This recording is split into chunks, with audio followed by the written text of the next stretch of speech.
If I knew then, obviously what I know now, then obviously I wouldn't have voted it in that way, because most of us believed that there were weapons of mass destruction.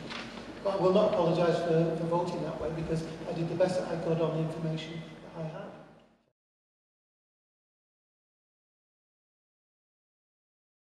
Very briefly, no, I don't think it is. I think we all bear our own responsibilities for the actions that we take. You know, I don't believe in a victim complex. I firmly believe we are all responsible for our path in life. Britain has had to defend her borders in recent years, and I don't think that is responsible for causing anybody to do anything. I think if you consider the hundreds of thousands of innocent people who were killed by the Iraq conflict, I can well understand. It can be with some, and other people it won't be, but I think people should still take responsibility for their own actions, whether or not they're affected by British foreign policy or not. No, I think there is absolutely no justification for violence, and I don't think that British foreign policy was in any way so egregious as to promote violence. People were very, very angry. I know, because obviously I was the MP at the time. People were very, very angry about the Iraq war, and this has affected people in a lot of different ways. Many people would never have believed that people born in this country would go and try and commit the atrocities that they did on 7th. Jenny Tom basically said that she understood people turning to terrorism. I can well understand Jenny Tom's comment, and she was derided in the British press for promoting it. She wasn't promoting it, she was acknowledging that British foreign policy and our actions in Iraq have inflamed a whole part of our community. Yes, clearly our foreign policy has influenced the way people think. However, people do have responsibility for their own actions, and I think a part of what we need to do in this country is all moderate Muslims to speak out for moderation and against the fundamentals.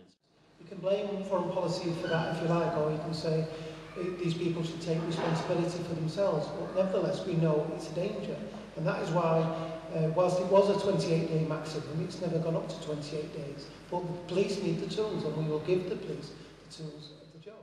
I believe that some people may have been influenced by British foreign policy, but I still think they should take responsibility for their own actions.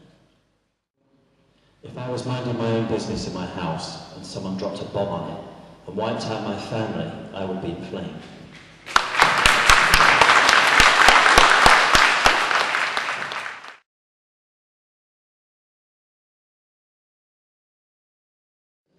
Absolutely it is. Any type of discrimination of that ilk is totally morally repugnant, and it should be to every person living in this country.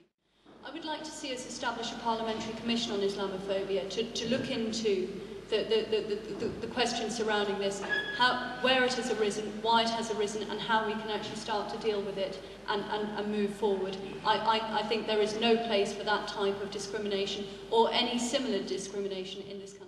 Now, Larissa, there's some in the Conservative Party, maybe on the right of your party, who hold the view that traditional Islam has at its core certain values which may be at odds or not compatible with British values, as it were. What do you say to those people within your party?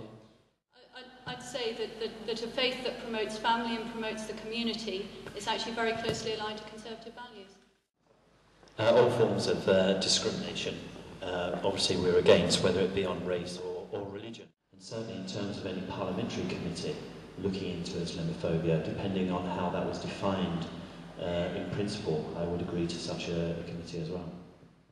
What's your view? Well, as somebody who took part in those debates in Parliament, I fully remember the Liberal Democratic position. The legislation was considerably watered down before we got the support of the Liberals, and we needed the support of the Liberals, particularly in the House of Lords, in order to get the legislation through. I totally disagreed with Jack on that question at the time and criticised him both privately and publicly for the statements that he made on the niqab. I think people are far more intimidated by people in hoodies with their face covered up than by the burqa. And I certainly wouldn't in any way vote against the freedom of people to dress how they wish. Britain is an open, tolerant society which people should be allowed to wear what they like. So I do not see that there would be any reason to prevent people wearing the niqab if that is what they wish.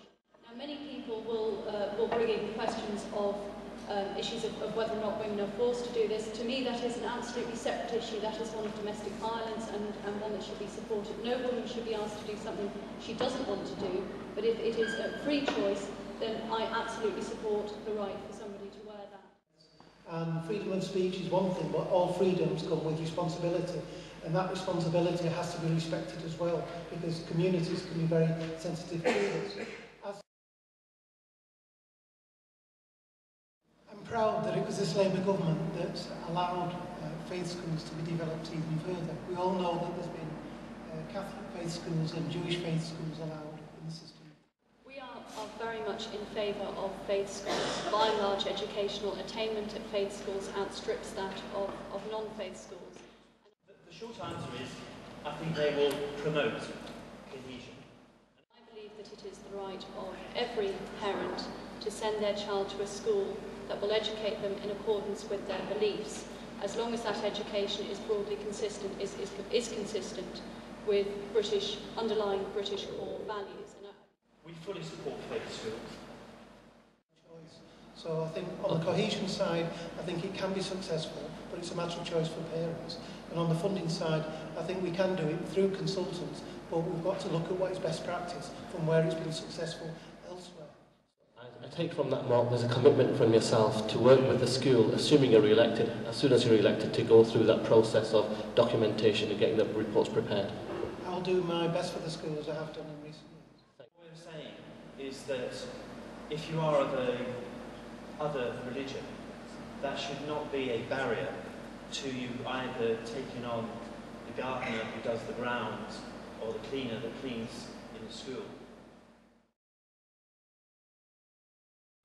We believe in fairness, we believe in equality, and that's why it was the Labour government that gave independence to India and Pakistan and gave independence to many other countries around the world so that people around the world could live in peace and determine their own futures. Now, the Labour government isn't perfect. We've had our disagreements with the Muslim community, most notably over Iraq. The Iraq war is over. The British troops under Gordon Brown have left Iraq. So I ask for your support again to serve in the next Parliament, because I think my party and I have done a good job. I'm standing because I want a fairer Britain. And fundamentally, we want to clean up politics. Because the politics of old, the 65 years of red-blue, blue-red politics, has been discredited. And we need change. Preston needs an MP that will speak up for Preston. I asked you to choose the Liberal Democrats. I will speak up for you, and I will speak up for Preston. Thank you. And I would like to serve in Parliament, to serve the people of this country and to represent their interests. I'm a Conservative because I believe in a big society.